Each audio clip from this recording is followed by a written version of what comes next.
जय हिंद। मैं थेमा का मोहसिन रशीद टोंक। काफ़ी दिनों से एनसीईआरटी की सिलेबस में नई बुक्स जोड़े जाने की कुछ मैसेजेस, कुछ फेसबुक पोस्ट नज़र में आ रही थी।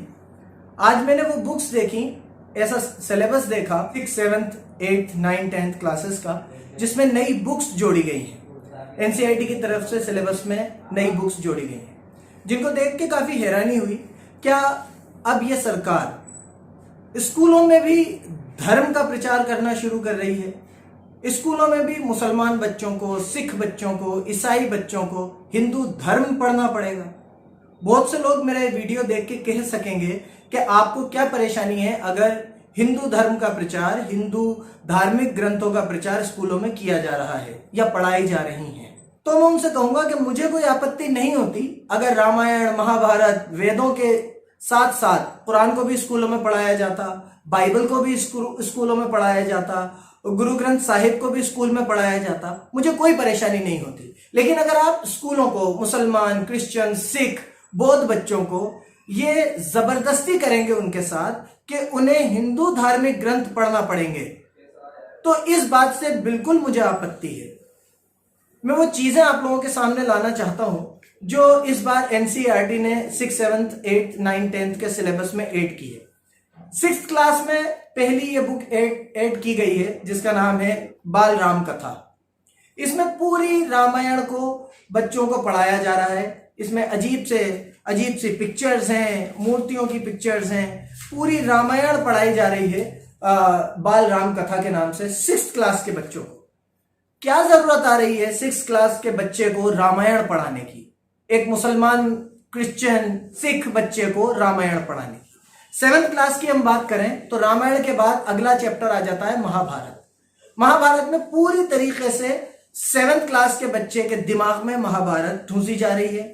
मेरी समझ से बाहर है कि महाभारत को स्कूल एजुकेशन में इंक्लूड करने का क्या मकसद है। उसके बाद हम बात करें 8th क्लास में, तो एक किताब ऐड की गई है जिसका नाम है भारत एक खोज।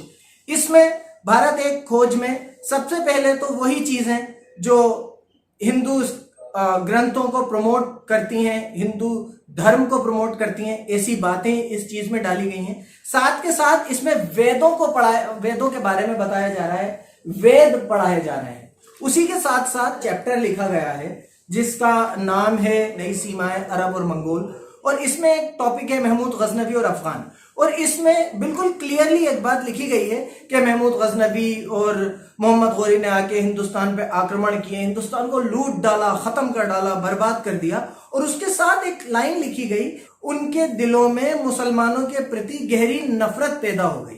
और ये लिखा गया है कि सभी मुसलमानों के प्रति गहरी नफरत पैदा हो गई। मतलब कहीं ना कहीं आप इस बात को जस्टिफाई कर रहे हैं कि महमूद गजनवी और मोहम्मद गौरी की वजह से अगर मुसलमानों से नफरत की जाए तो कोई प्रॉब्लम नहीं है। और क्या होगा जब ये चैप्टर एक क्लास में पढ़ाया जाएगा, भारत एक खोज का चैप्टर एक क्लास में पढ़ाया जाएगा, और मान लीजिए मेरा बेटा बराबर है उसके बराबर उसका एक गैर मुस्लिम दोस्त है, और जब ये बताया जाएगा कि मुसलमानों ने ऐसा किया और मुसलमानों के लिए नफरत पैदा हो गई, तो क्या मेरा बेटा उस वक्त मुसलमान नहीं होगा?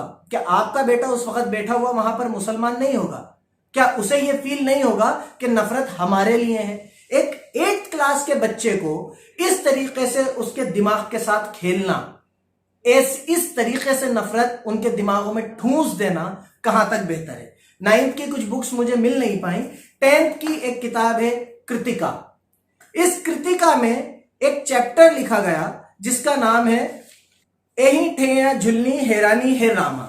ये एक स्वतंत्रता आंदोलन का चैप्टर है जिसमें जो अंग्रेजी कपड़ा था, अंग्रेजी चीजों को जलाने की बात और उनके स्वतंत्रता संग्राम का एक आंदोलन के बारे में बताया गया है। इसमें सब कुछ बहुत अच्छा है, लेकिन जहां पर इन लोगों की मानसिकता नजर आती है वो सिर्फ एक चीज है जिसमें हर तरफ इन्होंने स्वतंत्रता सेनानियों को जो इस मामले में आंदोलन कर रहे थे उनको सिर्फ और सिर्फ भगवा कलर में दिखाया है। साथ में एक भगवा झंडा जो आजकल लहराया जाता है, एक ट्रायंगुलर भगवा झंडा दिखाया है। और उसी के साथ साथ इस चैप्टर में एक अंग्रेजों का खुफिया पुलिस रिपोर्टर एक आदमी को बताया गया है और उसका नाम लिखा गया है अली सगीर।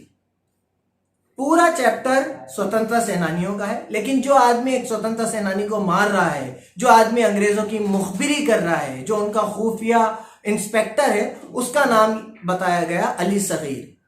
तो क्या जब मेरा बेटा अपने स्कूल में बैठ के ये चैप्टर पढ़ेगा, उसे ये फील नहीं होगा, उसके दोस्तों को ये फील नहीं होगा कि बाकी सारे कैरेक्टर्स तो हिंदुस्तान को आजाद कराने की लड़ाई लड़ रहे हैं और अली सगीर उन स्वतंत्रता सेनानियों को मार रहा है।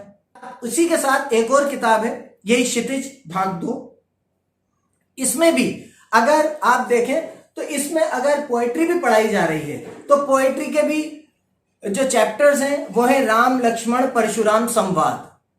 मतलब अब हम इस लेवल पे आ गए हैं कि अगर हमें पोएट्री भी पढ़ना है तो राम लक्ष्मण और परशुराम संवाद ही पढ़ेंगे। अगर हमें अपने बच्चों को स्कूलों में पढ़ाना है तो हमारे लिए मजबूरी है कि हम रामायण, महाभारत और राम लक्ष्मण संवाद और ऐसे कैरेक्टर्स पढ़ाएंगे जो या तो एंटी मुस्लिम हैं, या अगर उन्होंने नुकसान पहुंचाया है इस इंडिया को कभी कभार, जब ये इंडिया भी नहीं था, जब अफगानिस्तान तक इंडिया हुआ करता था या पाकिस्तान भी इंडिया में हुआ करता था और उस वक्त पाकिस्तान पे कोई हमला हुआ, तो वो अगर किसी मुसलमान ने किया तो हम जस्टिफाई करें कि अब आप मुसलमानों से नफरत कर सकते हैं।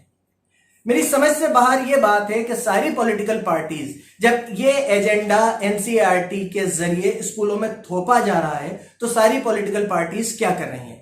क्या हमारा देश अब इस कंडीशन पे आ गया है कि अगर मुसलमान, सिख, बौद्ध, जैन और क्रिश्चियंस बच्चों को स्कूलों में पढ़ना है तो उन्हें हिंदू धर्म ग्रंथ पढ़ना पड़ेंगे? और अगर एक धर्म को स्कूल एजुकेशन में इंक्लूड किया जा रहा है तो मेरी गुजारिश है कि हमें इस बात से कोई भी प्रॉब्लम नहीं है। आप बस इसके साथ एक काम और करें कि अल्लाह के नबी मोहम्मद सल्लल्लाहु अलैहि वसल्लम का जो लाइफ है, जो उनकी जीवनी है, वो भी इसमें इंक्लूड कर दें, कुरान को भी इसमें इंक्लूड कर दें, गुरु ग्रंथ साहिब को भी इसमें इंक्लूड कर दें और बाइबल को भी इसमें इंक्लूड कर दें, ताकि सभी धर्मों को पढ़ाया जाए, सभी धर्मों को बराबर की इज्जत और बराबर का वेटेज मिले। तो अगर ये किया जाए तो बहुत बेहतर है, और अगर नहीं तो इन किताबों को एनसीईआरटी के सिलेबस में से हटाया जाए। किसी भी कीमत पे इन किताबों का एनसीईआरटी के सिलेबस में होना बर्दाश्त नहीं किया जाएगा। हम इसके खिलाफ इस मुल्क की सबसे बड़ी अदालत तक इंसाफ की पुकार लगाएंगे, इनको हटाने के लिए पूरी कोशिश करेंगे, नहीं तो फिर हमारी भी किताबों को स्कूल एजुकेशन में शामिल किया जाए, हमारे भी धर्म ग्रंथों को स्कूल एजुकेशन में शामिल किया जाए।